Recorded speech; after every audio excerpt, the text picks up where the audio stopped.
Hello boys and girls.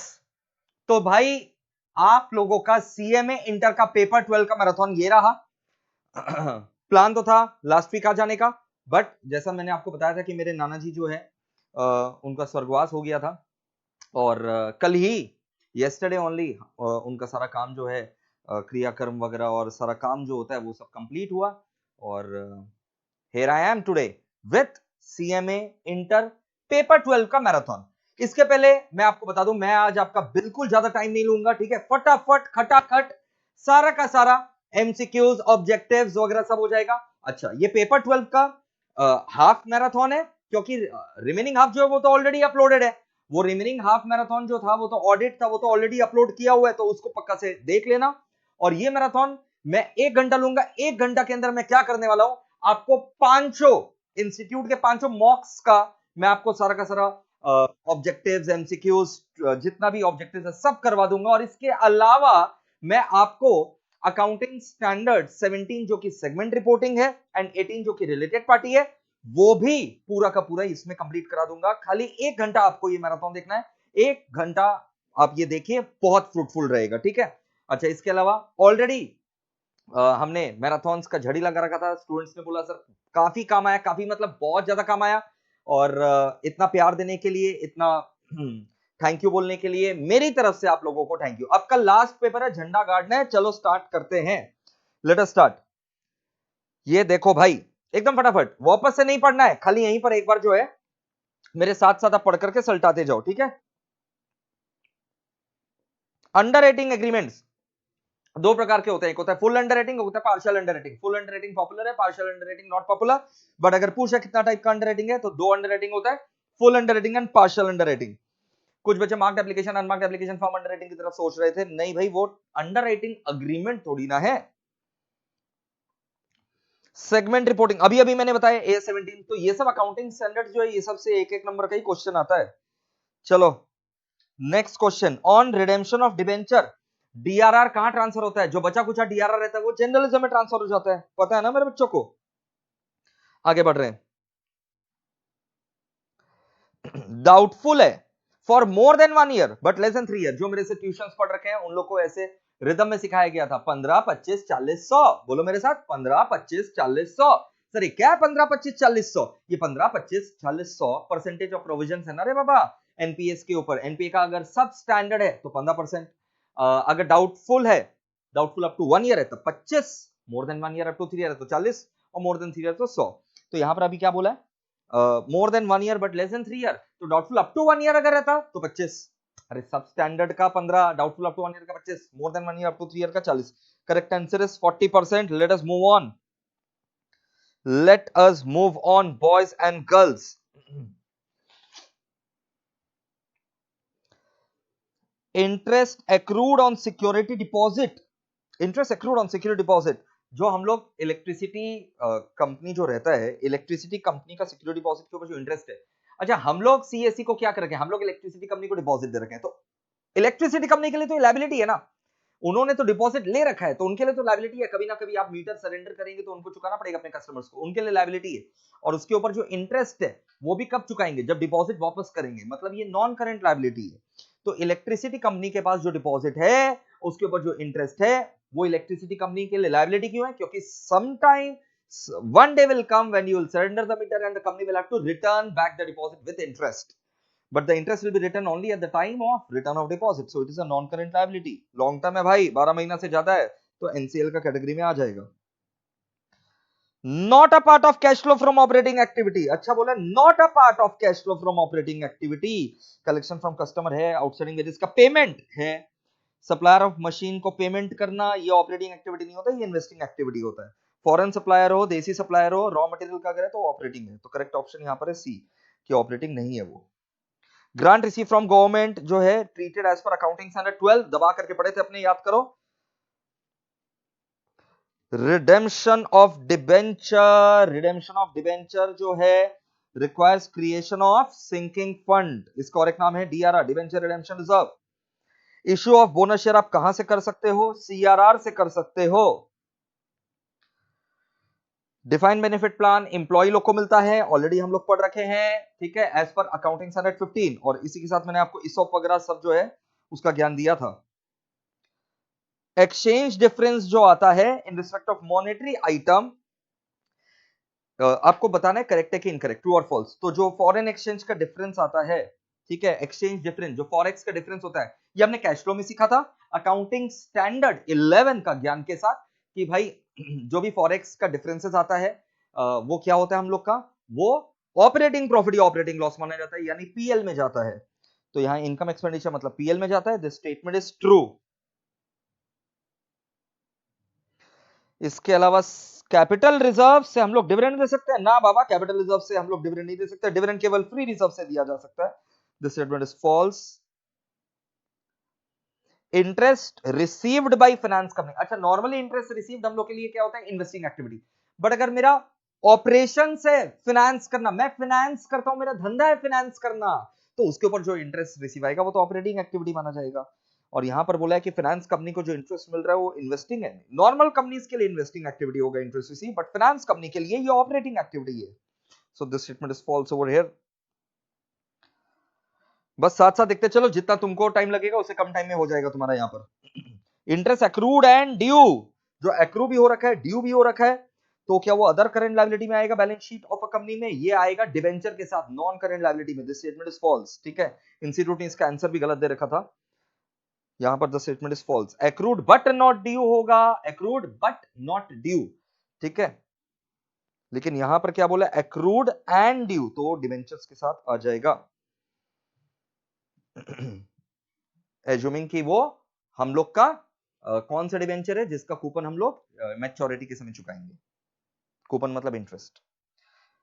फिर भाई ये हो गया सर आपका ऑब्जेक्टिव्स वाला पार्ट मॉक 1 का, अब हम लोग बढ़ रहे हैं मॉक 2 की तरफ, बट उसके पहले एक बार हम आपको दिखा दें क्वेश्चन नंबर 2, देखो कितना सिंपल सा, कितना सिंपल सा क्वेश्चन नंबर 2 है, देख रहे हो, आपको कैश फ्लो स्टेटमेंट बनाने बोला है, तो एकदम एकदम भयानक सिंपल है, इससे कई गुना टफ सम्स हम लोग ऑलरेडी क्लास में कर रखे हैं, ठीक है। तो क्वेश्चन नंबर 2 पूरा का पूरा आपका कैश फ्लो स्टेटमेंट दे दिया इन्होंने, ओके। 2 का भी जो है वो इलेक्ट्रिसिटी कंपनी, मैंने जो अलग से इलेक्ट्रिसिटी का आपके लिए क्लास लिया था ना, रिटर्न ऑन इक्विटी, ये सब बताओ, जो बोरिंग लगा था आपको वो है। क्वेश्चन नंबर 3 भाई पूरा का पूरा आपको बैलेंस शीट बनाना है, ऑब्वियस बात है, आपको पार्ट पार्ट में क्वेश्चंस का आंसर करना रहेगा, ठीक वैसे ही जैसे अपने ग्रुप 1 में फाइनल अकाउंट सीखे थे, कंपनी का भी फाइनल अकाउंट्स जो है अपने ऑलरेडी अपने तो ढंग से सीख ही रखे हैं, बट सेम टेक्टिक्स रहेगा, खासकर जब एमसीक्यूज आ गया, क्योंकि आपको फॉर्मेट बनाने का दरकार नहीं है, ठीक है। इसके अलावा भाई क्वेश्चन नंबर 5 से तो आपका ऑडिट चालू हो गया है, वो तो बखूबी हम लोग ऑलरेडी उसका मैराथन अपलोड कर रखे हैं, देख लेना भाई, और 4 तो यहां पर गायब है, होप सो एग्जाम में ऐसा ना हो। आगे बढ़ रहे हैं, आ जाइए भाई हमारे सेकंड मॉक के अंदर फटाफट, ठीक है। While preparing cash flow of finance company, अभी अभी हमने डिस्कस किया था फाइनेंस कंपनी के लिए interest received on loan, normally investing होता है interest receive on loan, but यहां पर सर फाइनेंसिंग होता नहीं, इंटरेस्ट रिसीव्ड है ना, तो लोन देना मेरे लिए इन्वेस्टमेंट में, उसके इंटरेस्ट रिसीव इन्वेस्टिंग हुआ, बट फाइनेंस कंपनी का तो धंधा रहता है, तो फाइनेंस कंपनी का तो धंधा ही है, ये ऑपरेशन है, प्रिंसिपल रेवेन्यू प्रोड्यूसिंग एक्टिविटी है, तो उसके लिए ऑपरेटिंग एक्टिविटी रहेगा, okay. Let us move on boys and girls, आ जाइए। शेड्यूल 3 के हिसाब से बोल रहा है करंट मैच्योरिटी होने वाला है लॉन्ग टर्म बोरोइंग का, एक बात बताओ, भले ही वो लॉन्ग टर्म बोरिंग था, बट अब तो करंट में मैच्योर होने वाला है, तो मेरे को तो चुकाना पड़ेगा विद इन 12 मंथ्स, तो ये मेरे लिए करंट लायबिलिटी का काम करेगा, करंट लायबिलिटी, ओके। एएस 17 जो अभी इस वीडियो में आपको कवर हो ही जाएगा, तो आप उसमें जो है देख लीजिएगा। इसके अलावा अगर मैं आपको बताऊं, which of the following is not a mandatory financial statement of general insurance company, revenue बनाना पड़ता है, बिल्कुल बनाना पड़ता है, रेवेन्यू अकाउंट बैलेंस शीट बनाना पड़ता है, आंसर इज बिल्कुल बनाना पड़ता है भाई, पीएल बनाना पड़ता है, बिल्कुल, पहले रेवेन्यू फिर पीएल फिर बैलेंस शीट, बिल्कुल बनता है, तो ये मैंडेटरी नहीं है यानी, ओके, कैश फ्लो मैंडेटरी इनके लिए नहीं है। अब हम लोग आगे बढ़ रहे हैं, okay.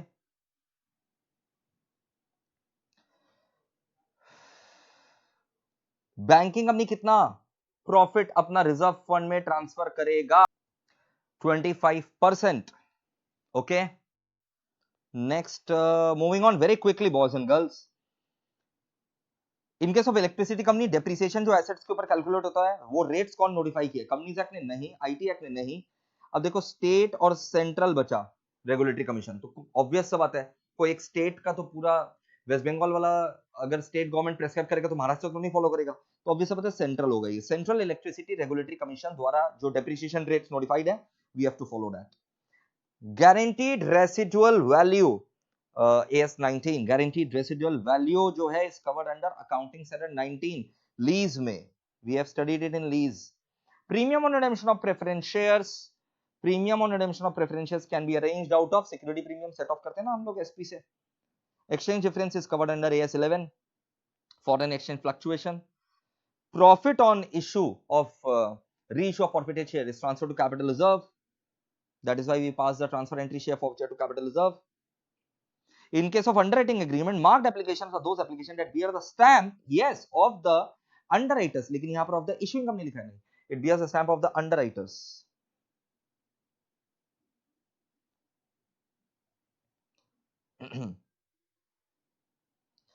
In case of finance lease, the sale proceed should be recognized in income statement. बिल्कुल नहीं, finance lease में we have capitalized asset, so asset will be credited. Issue of fully paid bonus share increases the total shareholders fund. Issue of fully paid up bonus share, we are issuing the fully paid up bonus shares, so it is going to increase the share capital, but it is going to reduce the reserves and surplus. So the shareholders fund will remain the same because shareholders fund comprises of share capital and reserve surplus both.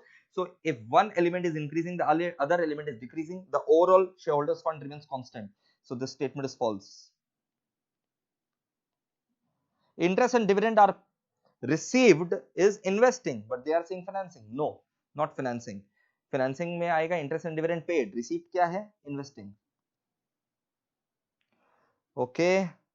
Okay, perfect, perfect. Question number 2 is always going to be a cash flow. And let us move on to the next one. Yeah, moving on to the next one very quickly. Each and every second is gold dust for you guys. Premium on redemption can be paid out of security premium. Yes. Premium on redemption of preference shares can be paid out of share premium, CRR, or proceeds of the fresh issue of shares. So they are talking about the premium on redemption of preference shares.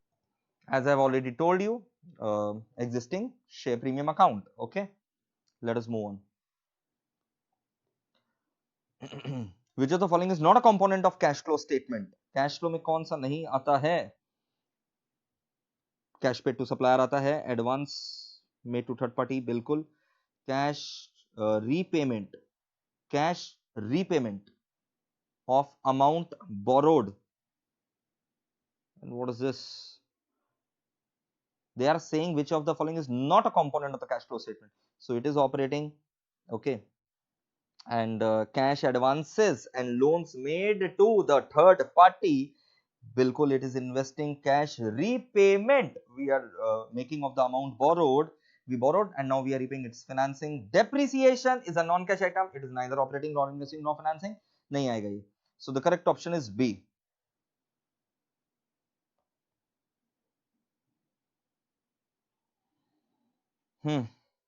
Electricity Act 2003 replaced which of the following three existing legislation? The new Act, Electricity Act 2003, replaced which one of these following? No.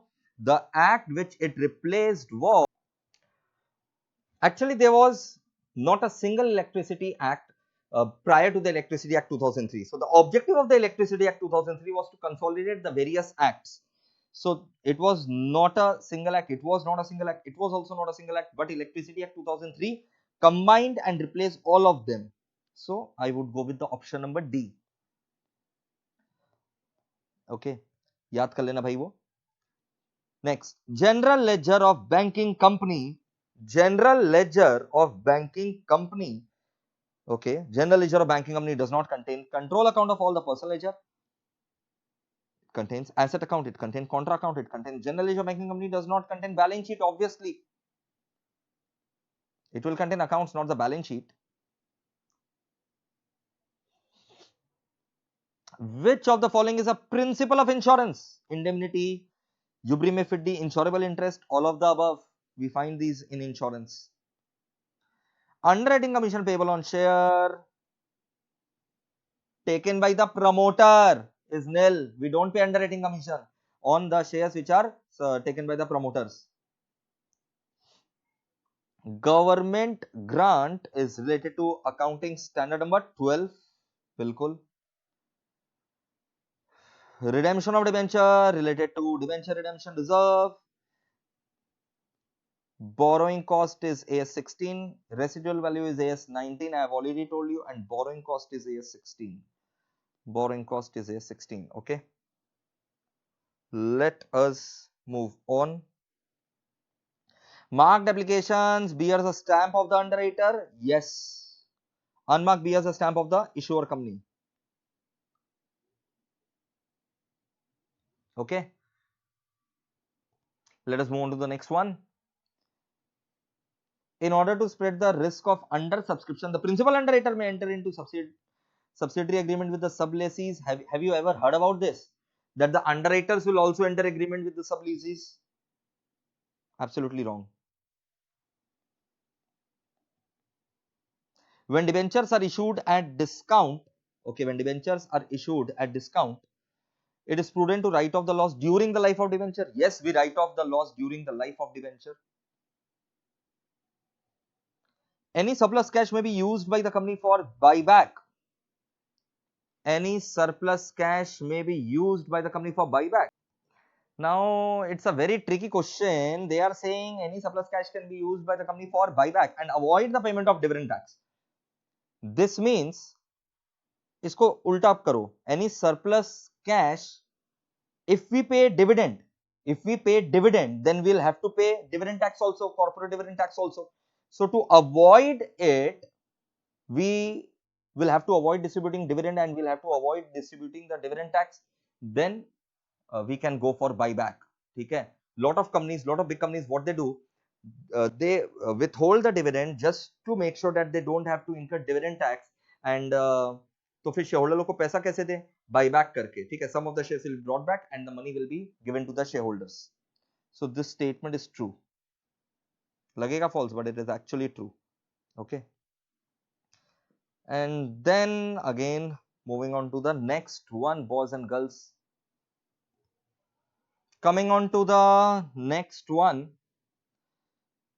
Which of the following reserve cannot be used for issuing bonus share? Cannot be used for issuing bonus share. Revaluation reserve, we can use SPCRR, general reserve, for issuing bonus share, but we cannot use revaluation reserve for issuing the bonus shares. Very simple question. In case of life insurance bonus may be cash bonus, if you remember, bonus may be a reversionary bonus, if you remember, or entry bonus. So reversion cash and entry bonus, these three we have studied.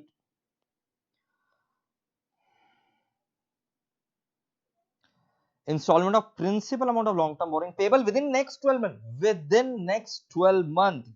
So any amount which is payable within 12 months is a part of current liability.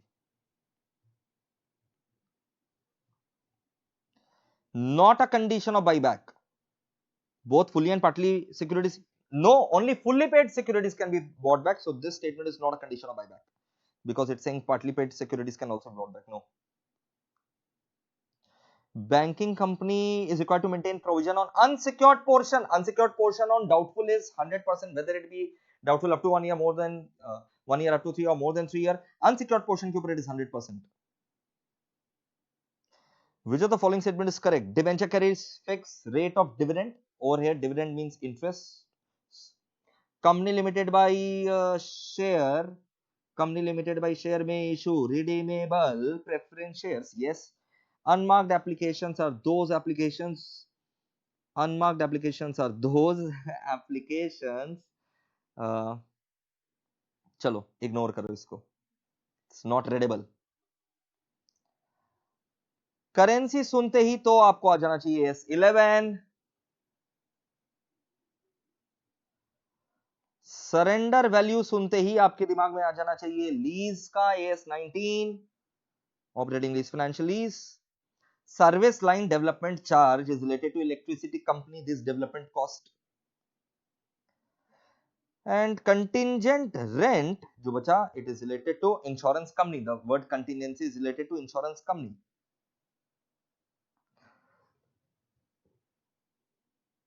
Profit on reissue, profit on forfeiture and reissue is credited to CRR. No, it is credited to CR, capital reserve. So this statement is false.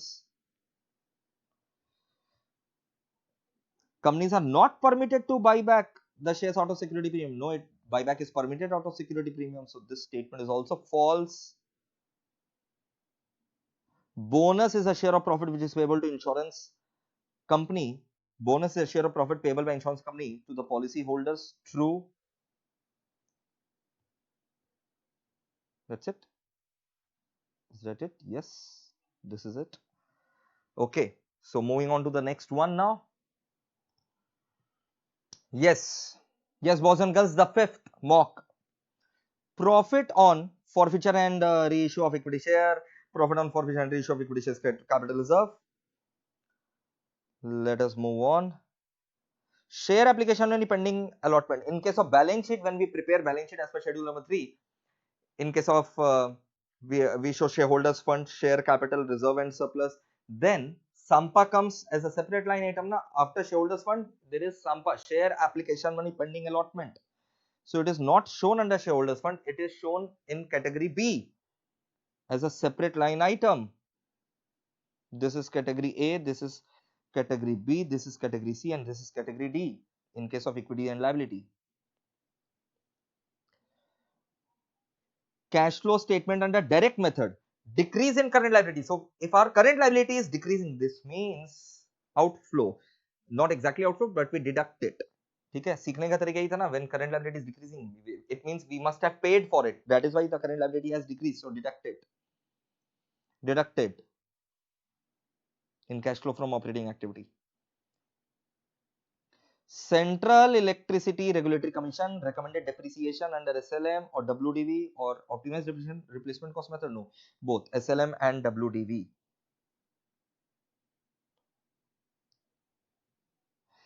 In case of electricity company, the salvage value of asset that we consider is 10%. In case you have not done, then electricity company, we have given 2 classes. It was covered in the second one. In case of section 52, security premium cannot be used. Security premium cannot be used to pay interim dividend. SP can be used to give bonus share, right of discount, premium, but it cannot be used to give dividend, interim dividend or final dividend.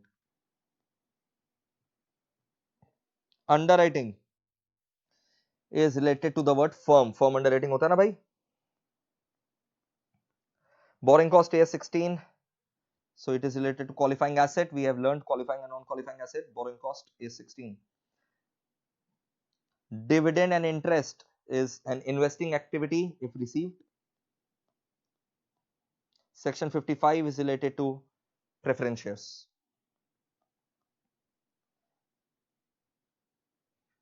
Correct answer. Debenture holder may receive dividend only when company makes profit. No, debenture holder will receive dividend yani interest irrespective of profit or loss. So this statement is false. Transfer to CRR is not allowed from dividend equalization fund. We have learned that transfer to CRR is allowed from free reserve, and dividend equalization reserve is also a part of free reserve. So it is allowed, and they are saying not allowed. So this statement is false. Those who have done detailed discussions with me, they will be able to know this. Operating lease is a lease which transfers substantially all the risk and reward. No, that's finance lease.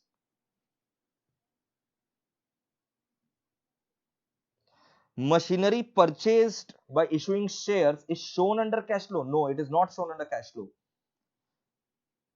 It is not shown under cash flow. Why? Because there is no outflow of cash. That's it. That's it. One more to go. 6 mocks are there. So one more to go. Let us hit it very fast.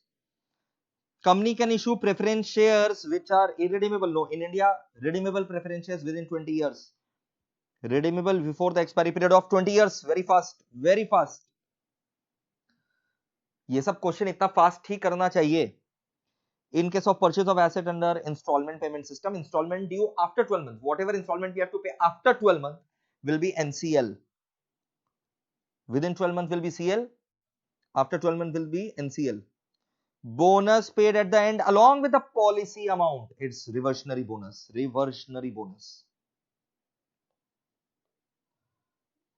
ये याद करने का है. In relation to electricity company, amount of security deposit is equal to load into load factor of the category in which customers fall. In which category do we calculate security deposit equal to load into load factor of the category in which the customers fall? Billing cycle under tariff what? So billing cycle plus 45 days. Okay, this you have to learn. There is no concept involved in it. You have to learn this. Okay. Okay, this is clear. Yes, sir, this is clear. We can move on.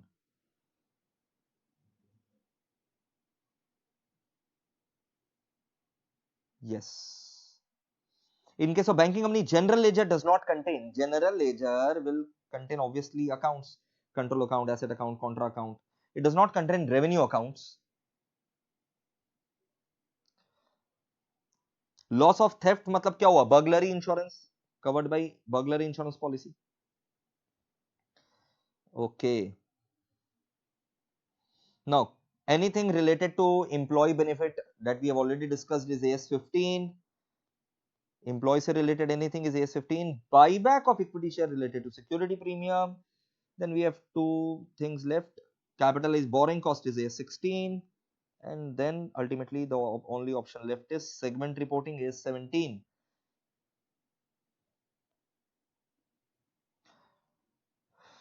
Okay.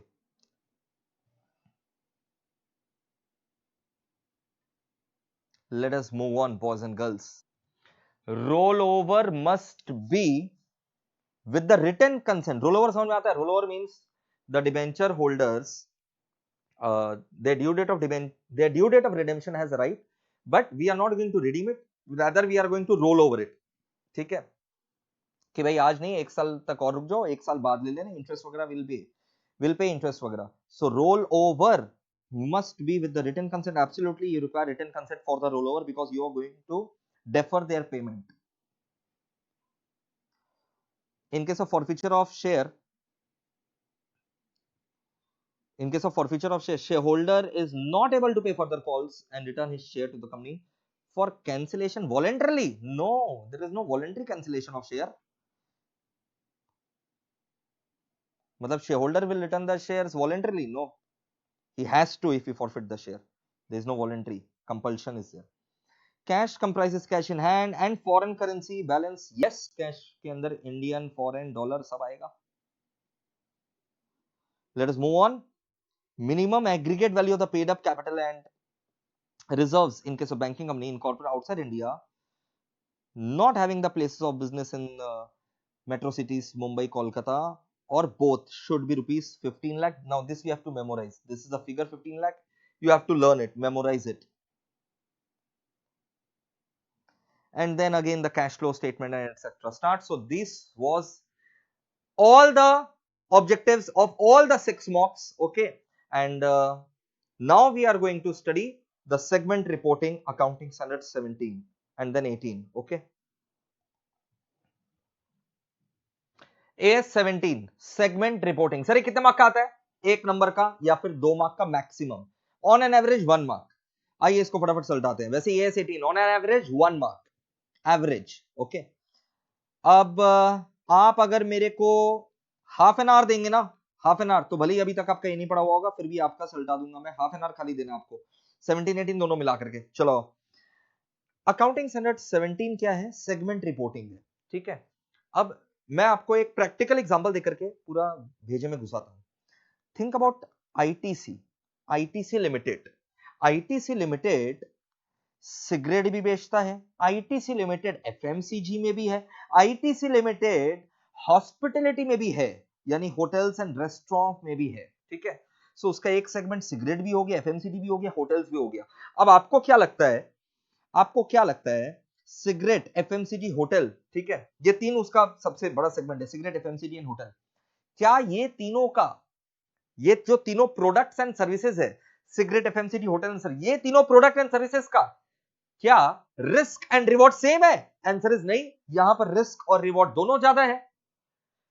तो क्या ये तीनों segment का, क्या ये तीनों product service का risk reward same है? बिल्कुल रिस्क रिवॉर्ड पूरा ही डिफरेंट है, सेम तो है ही नहीं।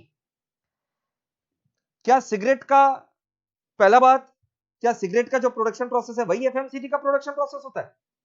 क्या सिगरेट का जो कस्टमर्स है, क्या एफएमसीजी का वही कस्टमर्स है? आज आपका छोटा भाई बहन, मेरा बच्चा लोग बिस्कुट खाता है, ठीक है, बिस्कुट, आईटीसी का बिस्कुट खाता है, तो क्या उन लोग आईटीसी का सिगरेट भी पीता है? आंसर इज नहीं पीता भाई। तो सोच करके बताओ, ये जो दोनों प्रोडक्ट है, इन लोग का नेचर ऑफ प्रोडक्ट अलग है कि नहीं? नेचर ऑफ प्रोडक्ट अलग, बिल्कुल नेचर ऑफ प्रोडक्ट दोनों का अलग है। नेचर ऑफ प्रोडक्ट के अलावा नेचर ऑफ प्रोडक्शन प्रोसेस अलग है, नेचर ऑफ प्रोडक्ट अलग है, प्रोडक्शन प्रोसेस अलग है, कस्टमर्स अलग है, इन लोग का डिस्ट्रीब्यूशन नेटवर्क अलग है, इसका डिस्ट्रीब्यूशन नेटवर्क अलग है, इसका डिस्ट्रीब्यूशन नेटवर्क अलग है। तो इसीलिए अकाउंटिंग स्टैंडर्ड 17 बोलता है कि ये आपका जो है ना, अलग अलग सेगमेंट का आप हम लोग को, अलग अलग सेगमेंट का आप हम लोग को बताओ रेवेन्यू कितना है और प्रॉफिट कितना है और इन लोग का एसेट लायबिलिटी कितना है। सेगमेंट रिपोर्टिंग करो। सेगमेंट रिपोर्टिंग के अंदर आपको बताना पड़ेगा कि सेगमेंट वाइज आपका रेवेन्यू कितना है, सेगमेंट वाइज प्रॉफिट कितना है, सेगमेंट के अंदर कितना एसेट्स और लायबिलिटीज है। ये जो अभी मैंने आपको एग्जांपल दिया, ये था इन लोग का बिजनेस सेगमेंट। क्या था ये? Cigarette, FMCG, hotel, business segment. एक और ऐसा सेगमेंट होता है, बस एक और ऐसा सेगमेंट होता है जिसको बोलते हैं ज्योग्राफिकल सेगमेंट। क्या बोलते हैं उसको? Geographical segment. जहां पर ज्योग्राफिकल सेगमेंट समझ में आ गया। अब आईटीसी खाली इंडिया बेस्ड कंपनी थोड़ी ना है, वो तो इंडिया के बाहर भी ऑपरेट करता है, फॉरेन कंट्रीज में भी ऑपरेट करता है, एमएनसीज है ये सब। वोडाफोन, वोडाफोन का इंडिया का मार्केट अलग है। अब वोडाफोन का इंडिया का मार्केट में तो दिवालिया का स्थिति आ रखा है, लेकिन वोडाफोन का जब यूके मार्केट आप देखोगे, वहां तो वो राजा है। तो वोडाफोन का India market and UK market, दोनों का इकोनॉमिक एनवायरनमेंट अलग है, पॉलिटिकल एनवायरनमेंट अलग है। तो जब इकोनॉमिक एनवायरनमेंट, पॉलिटिकल एनवायरनमेंट अलग हो जाता है तो ज्योग्राफिकल सेगमेंट कहलाता है। क्लियर है सर? तो सेगमेंट रिपोर्टिंग में अब आप देखो, सीधा यहां पर आ जाओ। डेफिनेशन के अंदर दो प्रकार के सेगमेंट होते हैं, एक बिजनेस सेगमेंट और एक ज्योग्राफिकल सेगमेंट। सबसे पहले बिजनेस सेगमेंट। बिजनेस सेगमेंट में क्या होगा? It is a distinguishable component of an enterprise. जैसे cigarette is distinguishable component of ITC from its FMCG and from its hospitality sector. So business segment is distinguishable component of business enterprise, engage in providing an individual product or service or group of related product. अब ITC cigarette बनाते हैं, cigarette के अंदर भी तो अलग अलग रकम के सिगरेट है, मेरे को नहीं पता भाई, I am not used to it, but classic, Wills, ठीक है, और क्या 555।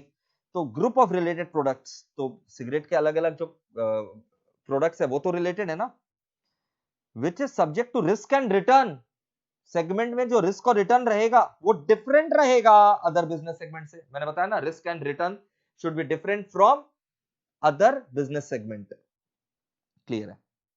अब क्या क्या फैक्टर्स कंसिडर करोगे कि ये इसी सेगमेंट में पड़ता है, ये प्रोडक्ट सिगरेट सेगमेंट में पड़ता है या फिर कोई दूसरा सेगमेंट में पड़ता है, ठीक है? कैसे, क्या क्या फैक्टर्स को कंसिडर करोगे while identifying whether it is a different segment of the product और not?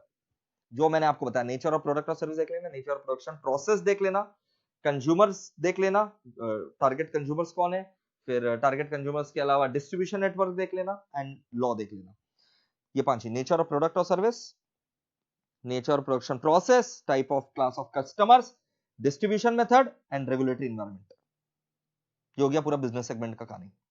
Now geographical segment, providing product और service within a particular economic environment, particular economic environment which is subject to risk and return different from those components operating in other economic environment.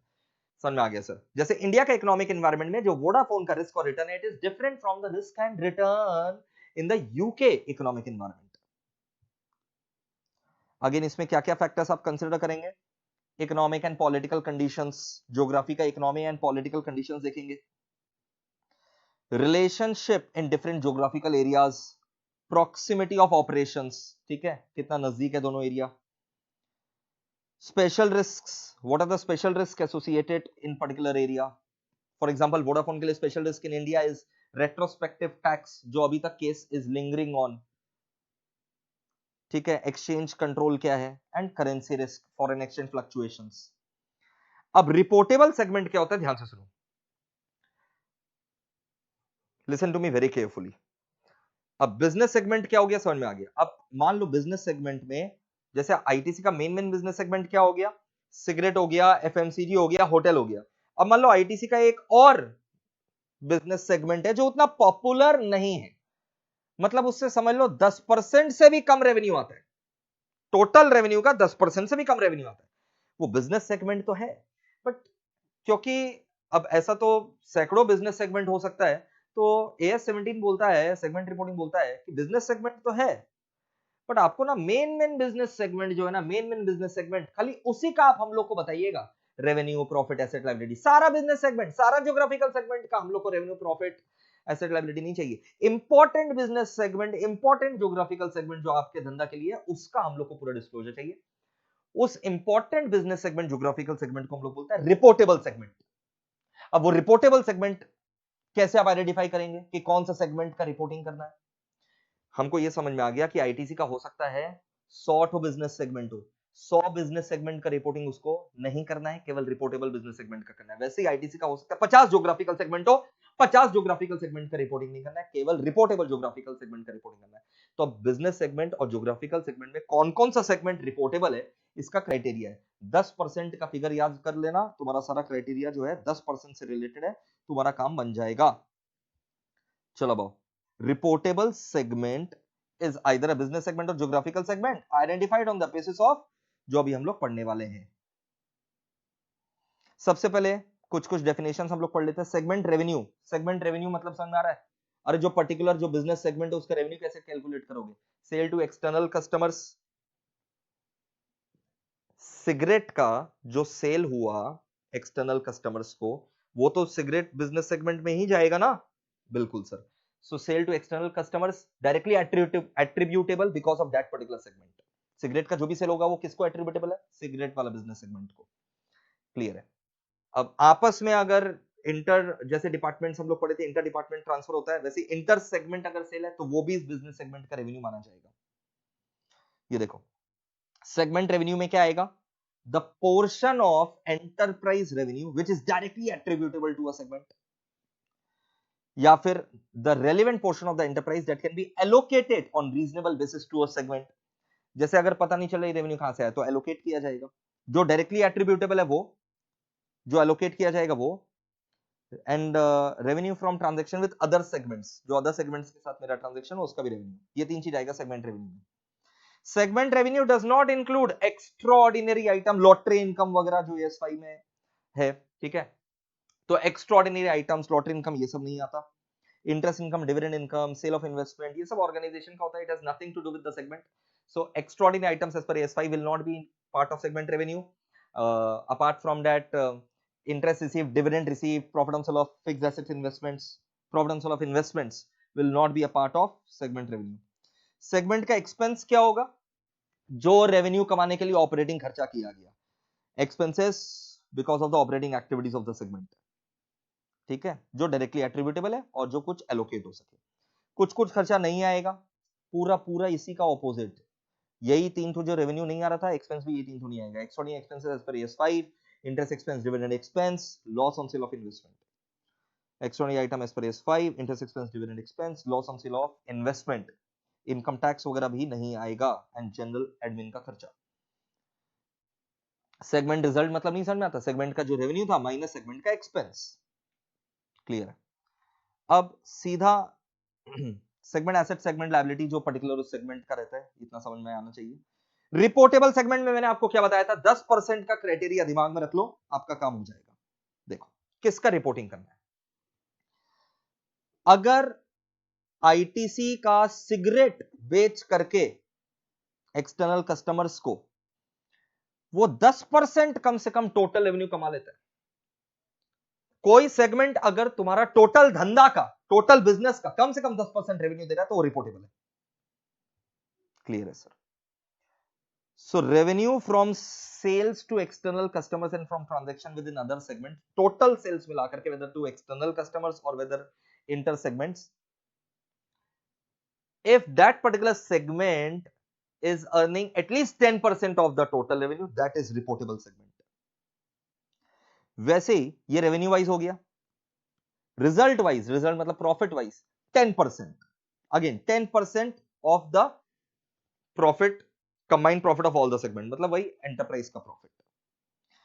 तो मान लो enterprise का total revenue है से for example 100 crore, अगर enterprise का total revenue कितना है 100 करोड़, उसका 10% कर लो, 10 करोड़ रेवेन्यू मेरा सेगमेंट देता है तो वो रिपोर्टेबल है।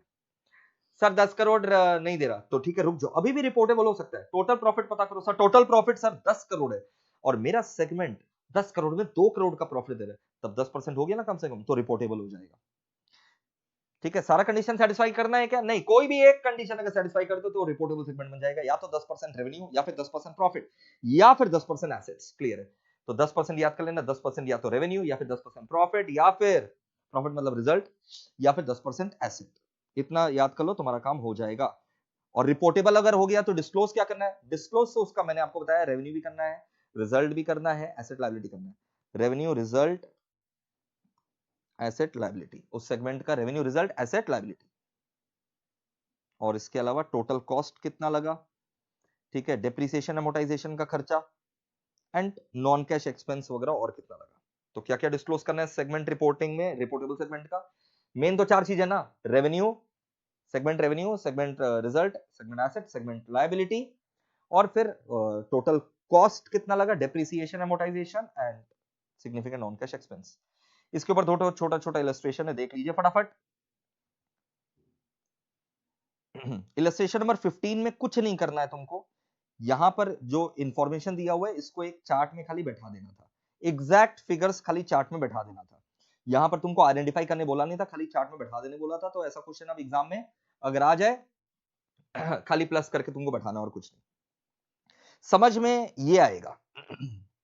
ये देखो, इसमें तुमको आइडेंटिफाई करने बोला है कि कौन सा सेगमेंट का रिपोर्टिंग होगा। तो रेवेन्यू, रिजल्ट, एसेट, तीनों क्राइटेरिया में अपने को 10% देखना है। अच्छा, रिजल्ट में एक ट्रिक है, मैं आपको बताऊंगा, पहले रेवेन्यू में आ जाओ।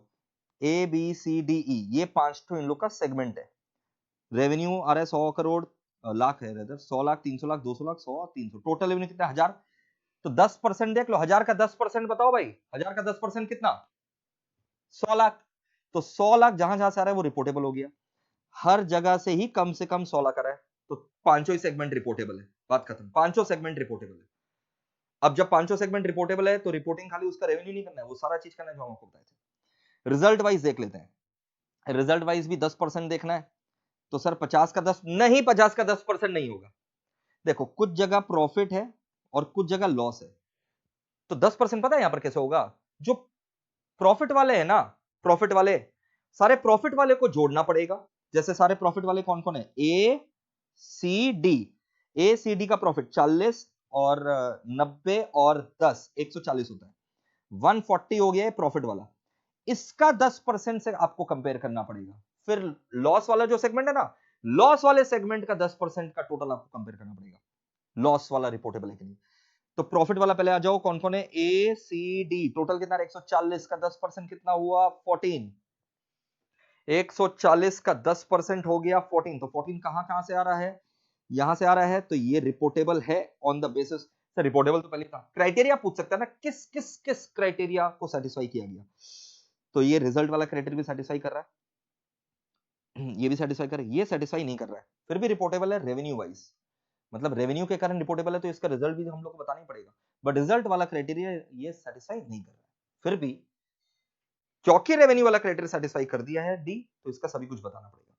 ठीक है, तो अगर तुमको पूछे क्राइटेरिया रिजल्ट वाला कौन कौन सेटिस्फाई कर रहा है, अभी तक तो ए सेटिस्फाई कर रहा है रिजल्ट वाला क्राइटेरिया, सी सेटिस्फाई कर रहा है, डी नहीं कर रहा। अब लॉस में आ जाओ, लॉस को छोड़ो, बी और ई का लॉस है 60 और 30, 90, 90 का 10% ठोक दो, कितना होता है? 9, 9 लाख का लॉस है, ई का भी है, तो ये भी रिपोर्टेबल है। अब सेगमेंट का एसेट्स टोटल 300 है, 300 का 10% ठोक दो, कितना होता है? 300 का 10%, 30, reportable, reportable, reportable, not reportable as per assets. Okay, ये देखो यहां पर वही है, तो पहला वाला देखो क्या क्या क्राइटेरिया सेटिस्फाई, रिपोर्टेबल तो भाई सभी था रेवेन्यू के कारण, रेवेन्यू तो देखो हर जगह था, रेवेन्यू वाला क्राइटेरिया हर जन ने सेटिस्फाई कर दिया। कौन कौन सा क्राइटेरिया सेटिस्फाई हुआ रिजल्ट और एसेट्स वाला, देखो ये तीनों ने सेटिस्फाई किया था, ठीक है, लेकिन इसने सेटिस्फाई नहीं किया था, डी ने, बिल्कुल ये देखो डी ने। क्लियर है सर, पूरा मक्खन की तरह AS17 हम लोग का क्लियर है। इंडेस आपको नहीं पढ़ना, वो आपके सिलेबस में नहीं है। अब AS18 में आ जाओ। देखो भाई ऐसा है, ये पूरा का पूरा हमने ऐसे 550 में रिलेटेड पार्टी डिस्क्लोजर्स बोल करके ऑलरेडी ऐसे 550 ऑडिट में हमने डिस्कस कर लिया था। बाई चांस अगर आपका छूटा हुआ है उसका लिंक मैं डिस्क्रिप्शन बॉक्स में दे दूंगा, कर लीजिएगा। फिर भी अभी यहां से मैं अगर आपको क्विकली बताऊं, बहुत सिंपल है। रिलेटेड पार्टी में आपको खाली ये जानना है AS18 जो है ना, कौन कौन सा रिलेटेड पार्टी को डिफाइन करता है, रिलेटेड पार्टी के अंदर कौन आता है। बोलता है रिलेटेड पार्टी के अंदर जैसे मेरा कंपनी है ना, तो मेरा रिलेटेड पार्टी कौन होगा, ऐसा एंटरप्राइज जो डायरेक्टली इनडायरेक्टली, डायरेक्टली या फिर इनडायरेक्टली थ्रू वन और मोर इंटरमीडियरी मेरे को कंट्रोल करता है। तो मेरा एंटरप्राइज को अगर डायरेक्टली इनडायरेक्टली कोई कंट्रोल करता है तो वो मेरा रिलेटेड पार्टी है। मेरे एसोसिएट्स जॉइंट वेंचर मेरे रिलेटेड पार्टी है। कोई इंडिविजुअल इंसान जिसके पास इतना ज्यादा वोटिंग पावर है कि वो कंट्रोल या सिग्निफिकेंट इन्फ्लुएंस करता है, वो मेरा रिलेटेड पार्टी है। तो रिलेटेड पार्टी के अंदर तीन जन याद कर लेना, enterprise that have direct indirect control over my organization, associate joint venture and individual because of their voting power और substantial control they have significant influence. ठीक है, डिस्क्लोजर क्या करना है, अगर मैंने रिश्तेदार के साथ रिलेटेड पार्टी के साथ ट्रांजैक्शन किया तो रिलेटेड पार्टी का रिलेशनशिप, कि उस रिलेटेड पार्टी से मेरा क्या रिलेशनशिप है और क्या चीज का ट्रांजैक्शन हुआ है। So transaction between my enterprise and the related party along with the relationship. ठीक है, बस इतना ध्यान रखना। और इसके अलावा ऐसे 550 का मैं लिंक दे दे रहा हूं भाई, वो करके सल्टा देना। पेपर बहुत अच्छा जाएगा, जबरदस्त जाएगा, do not worry about it. ठीक है, हमने एग्जॉस्टिव पढ़ाई ऑलरेडी क्लासेस में कर रखा है। अब फटाफट पन्ना पलटो, ये मत सोचो आप भूल जा रहे हैं, भूल जा रहे नहीं। पेपर 12 आपका आखिरी एग्जाम होता है, ठीक है, तो ऑब्वियस बात है तुम्हारा दिमाग उतना ज्यादा फास्ट नहीं चलेगा, कोई बात नहीं, बट जब पेपर करने बैठोगे तुमको सब कुछ याद आ जाएगा, ये मेरा गारंटी है। तुम अभी खाली पन्ना पलटते चलो। Love you, bye. कल शाम को अपने मिलते हैं 8 बजे। 8 बजे कल शाम को मिलते हैं, सारा का सारा पेपर का अपने चर्चा करेंगे और आगे लाइफ में क्या करना चाहिए, प्लान्स क्या है, वो सब अपने चर्चा करेंगे कल 8 बजे।